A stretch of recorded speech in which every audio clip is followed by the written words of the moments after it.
നിയമസഭയിൽ സ്വകാര്യ സർവകലാശാലയുമായി ബന്ധപ്പെട്ട പ്രസംഗം നീണ്ടുപോയതിൽ സ്പീക്കർ ശാസിച്ചതിന് മറുപടിയുമായി കെ.ടി. ജലീൽ. പ്രസംഗം നീണ്ടുപോയത് ക്രിമിനൽ കുറ്റമായി തോന്നിയെങ്കിൽ സഹതാപം മാത്രമെന്ന് ഫേസ്ബുക്ക് പോസ്റ്റ്. ലീഗ് കോട്ടയിൽ നിന്ന് 4ാമതും ജയിച്ചാണ് സഭയിലെത്തിയത്. അതുകൊണ്ട് അല്പം ഉശിരു കൂടുമെന്നും പോസ്റ്റിൽ എൻ ഷംസീറിന് മറുപടി. വിവരങ്ങളുമായി അർജുൻ രാജ് ചേരുന്നു.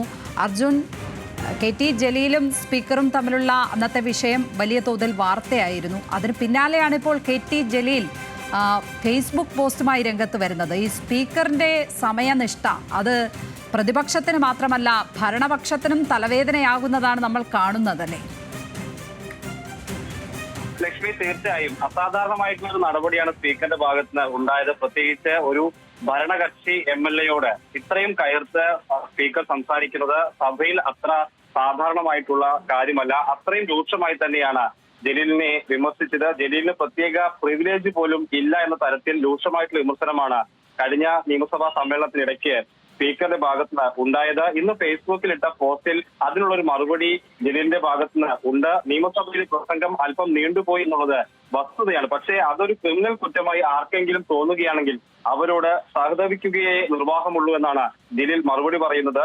ലീഗ് കോട്ടയായ മലപ്പുറത്ത് നിന്നാണ് 4ാം വട്ടവും ജയിച്ച് താൻ നിയമസഭയിൽ എത്തിയത്. അതുകൊണ്ട് തന്നെ സ്വാഭാവികമായും അല്പം ഉശിര് കൂടുമെന്നാണ് ജലീലിന്റെ മറുപടി. ഈ ജലീലിനെ സ്പീക്കർ പരിഹസിച്ചത് അല്ലെങ്കിൽ വിമർശിച്ചതുമായി ബന്ധപ്പെട്ട് സോഷ്യൽ മീഡിയക്കകത്ത് ലീഗ് പ്രവർത്തകർക്കിടയിൽ നിന്ന് പോലും വലിയ വിമർശനവും പരിഹാസവും ജലീലിന് ഏൽക്കേണ്ടി വന്നിരുന്നു. അതുകൊണ്ട് തന്നെ അതിനുള്ള ഒരു മറുപടി എന്ന നിലയ്ക്ക് കൂടിയാണ് ഈ പോസ്റ്റ് ഉള്ളത്.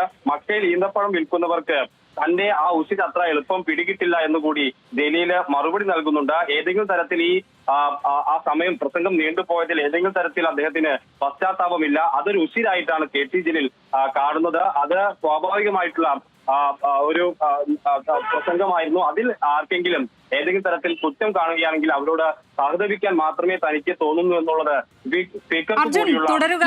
അന്ന് സഭയിൽ സംഭവിച്ച കാര്യങ്ങൾ നമുക്ക് ഒരിക്കൽ കൂടി കാണാം.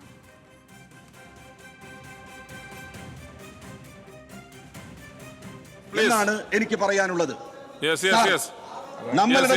നമ്മളുടെ നിലവിലുള്ള നിയമങ്ങൾ കമ്മിറ്റിയുടെ പരിഗണനയ്ക്കായി 2B നമ്പർ ഭേദഗതി അവതരിപ്പിച്ച് സംസാരിക്കുന്നതാണ് ശ്രീ ജലീൽ. ചെയർ ഒരുപാട് തവണ റിക്വസ്റ്റ് ചെയ്തു. നോ ഇവിടെ ഡിസന്റ് നോട്ട് തന്നവരോട് കാണിച്ചു, അവർ സഹകരിച്ചു. അതൊരു ധിക്കാരാണ്, അംഗീകരിക്കാൻ പറ്റില്ല. യെസ് സംസാരിക്കുക. അല്ല, ബില്ലിലെ കാര്യം ഒരുപാട് തവണ പറഞ്ഞല്ലോ. യെസ് അങ്ങ് സംസാരിച്ചോ. ശരിയല്ല, അങ്ങേ കാണിക്കുന്നത് ശരിയല്ലാത്ത രീതി. അങ്ങനെയാണ് ആ ചെയർ റെസ്പെക്ട് ചെയ്യാത്തത്. ഇത് 2 മിനിറ്റ് തരാൻ പറ്റില്ല. വിജയൻ സംസാരിക്ക്. നോ തരാൻ പറ്റില്ല. ഒരുപാട് തവണ അങ്ങോട്ട് സംസാരിച്ചു, ഒരുപാട് തവണ ഇങ്ങോട്ട് റിക്വസ്റ്റ് ചെയ്തു. ചെയറിനോട് കാണിക്കേണ്ട ഒരു ജെന്റിൽനെസ് ഉണ്ട്, അങ്ങ് കാണിച്ചിട്ടില്ല. യെസ് അങ്ങ് സംസാരിച്ചോ. ശ്രീ കെ.ടി. ജലീലിന് പ്രത്യേക പ്രിവിലേജ് ഒന്നുമില്ല സഭക്കകത്ത്. യെസ് അങ്ങ് സംസാരിക്കും. കെ.ടി. ജലീലിന് പ്രത്യേക പ്രിവിലേജ് ഇല്ല എന്ന് അദ്ദേഹം എടുത്തു പറയുന്നുണ്ട്. സാധാരണഗതിയിൽ ഭരണപക്ഷ എംഎൽഎമാരോട് കാണിക്കുന്ന ഒരു മൃദു സ്വഭാവം ഏതായാലും ഇതിനകത്ത് കാണിച്ചിട്ടില്ല സ്പീക്കർ എന്നുള്ളത് ശ്രദ്ധേയമാണ്. അർജുൻ, മുമ്പ് എം ബി രാജേഷിനോടും ഈ മട്ടിൽ സ്പീക്കർ സംസാരിച്ചിരുന്നു. പക്ഷേ അത് ഈ നിലവരെ എത്തിയില്ല എന്നുള്ളത് നമ്മൾ എടുത്തു പറയണം. പക്ഷേ എങ്കിൽ പോലും അസ്വസ്ഥത പ്രകടിപ്പിച്ചിരുന്നു. സമയത്തിൻ്റെ കാര്യത്തിൽ കർക്കശമായ നിലപാട് തന്നെയാണ് സ്പീക്കർ തുടരുന്നത്. ഏതായാലും ഇത് ഏത് തരത്തിലാണ് പാർട്ടിക്കകത്ത്, CPM-നകത്ത്, ഒപ്പം ഇടതുപക്ഷത്തിനകത്ത് ഒക്കെ ചർച്ചയാകുന്നത്? ലക്ഷ്മി, ഇത് സ്പീക്കർ സഭയിൽ പറഞ്ഞു, അവിടെ അത് അവസാനിച്ചു എന്നാണ് പ്രതീക്ഷിച്ചത്. പക്ഷെ അങ്ങനെയല്ല, ജലീലിന് പിന്നെയും പറയാനുണ്ട് എന്നുള്ളതാണ് ഈ ഫേസ്ബുക്ക് പോസ്റ്റ് കൊണ്ട് മനസ്സിലാക്കേണ്ടത്. ആ വിമർശനം, സ്പീക്കറുടെ പരാമർശം അദ്ദേഹത്തെ വേദനിപ്പിച്ചിട്ടുണ്ട്. അതുകൊണ്ടുകൂടിയാണ് ഇത്തരത്തിൽ ആ വിമർശനം, പ്രതിഷേധം അദ്ദേഹം ഫേസ്ബുക്ക് പോസ്റ്റിലൂടെ തുടരുന്നത്. അതിന്റെ ഒരു പശ്ചാത്തലം, ആ സമയത്ത് അന്ന് പ്രതിപക്ഷ നേതാവിന്റെ ഇഫ്താർ വരുന്നുണ്ടായിരുന്നു. അതുകൊണ്ട് തന്നെ ഈ സഭാ നടപടികൾ 6:30 കൂടി അവസാനിപ്പിക്കണമെന്ന ഒരു നിർദ്ദേശം പൊതുവായി ഉരുത്തിരിഞ്ഞതാണ്. ഈ സർവകലാശാല ബില്ലിൽ അതിൽ വിയോജനക്കുറിപ്പ് പറഞ്ഞ് സംസാരിച്ച പ്രതിപക്ഷ അംഗങ്ങൾ പോലും സ്പീക്കർ പറഞ്ഞതനുസരിച്ച് കൃത്യമായ സമയത്ത് അവരുടെ പ്രസംഗം നിർത്തി. അതിനുശേഷമാണ് കെ.ടി. ജലീൽ സംസാരിക്കുന്നത്. ഒരുപാട് സമയം, അദ്ദേഹത്തിന് 10 മിനിറ്റിലേറെയാണ് സമയം അനുവദിച്ചത്. സ്പീക്കർ അതിനിടയ്ക്ക് പലവട്ടം ആവശ്യപ്പെടുകയാണ്, ജലീൽ സംസാരം നിർത്തണം, പ്രസംഗം അവസാനിപ്പിക്കണമെന്ന് പലവട്ടം പറഞ്ഞു. പക്ഷേ എന്നിട്ട് മൈക്ക് ഓഫ് ചെയ്തതിനു ശേഷമാണ് സ്പീക്കറോട് ഈ നടപടിയെ ചോദ്യം ചെയ്തുകൊണ്ട് ജലീൽ കയർത്ത് സംസാരിക്കുന്നത്. മൈക്ക് ഓഫ് ആയിരുന്നെങ്കിലും ജലീൽ കയർത്ത് ഇതിനോട് പ്രതിഷേധം കാണിക്കുന്നത് ആ സഭയിൽ നിന്ന് കേൾക്കാമായിരുന്നു. അതിലാണ് സ്പീക്കർക്ക് ഇത്തരത്തിൽ വലിയ അമർഷം ഉണ്ടാകുന്നത്.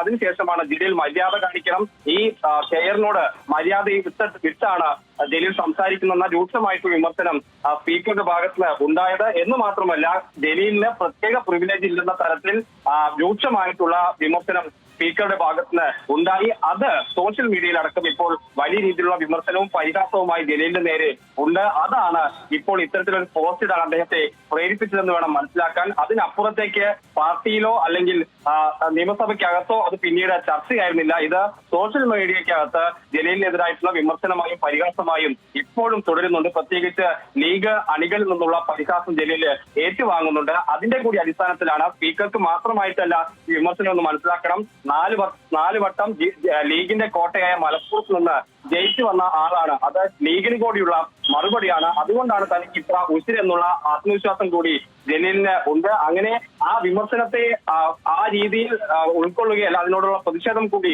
വ്യക്തമാക്കിക്കൊണ്ടാണ് അദ്ദേഹം ഈ ഫേസ്ബുക്ക് പോസ്റ്റിലൂടെ അദ്ദേഹം ഉദ്ദേശിച്ചിട്ടുള്ളത്.